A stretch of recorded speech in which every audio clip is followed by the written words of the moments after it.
Сайн байцгаана уу? Монгол үжигээр амьсгалсан 7 хоног болж өнгөрлөө. Үнэхээр гайхалтай мэдрэмж авлаа.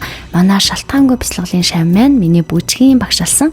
Мөнх тэнгэрийн хурай доон дээр тэнгэрийн ясалгаа бүжгээ тэглэж миш гаагштай зориулсан юм аа гэж зааж өгсөн. Үнэхээр эмэгтэйлэг уян хөдөлгөөний төгс тэглэлт хийсэн байлээ. Ажилтай, зав муутай байдаг хүмүүстэй зориулаад эмэгтэйлэг уян налархаа хөдөлгөөнүүдийг оруулсан.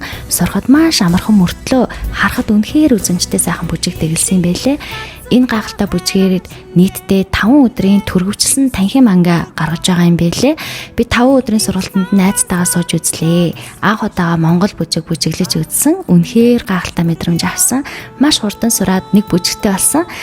Би олон бүжигчин харж исэн, олон бүжиг үзэж исэн. Гэхдээ урмаа багшийнхаа уян хөдөлгөөн, авьяас бэлгийг бол бүр үнэхээр биширсээр байгаа 5 өдөр дууссан. 5 өдрөө дуусгаад бүжгээ бүтэн сураад хамтдаа байгальд очиж бүжиглэе гэд Монгол дээл хувцас өмсөд бүжиглэж үзлээ. Удахгүй бүтэн бичлэгээ оруулнаа. Маш сайхан мэдрэмж, маш гайхалтай зүйл мэдэрсэн. Та нар маань урмаа багштай холбогдоод энэ хөө бүжгийг бас сураарай. Мөн 5 өдрийн сургалтанд хамрагдаарай гэж зөвлөмөр байна.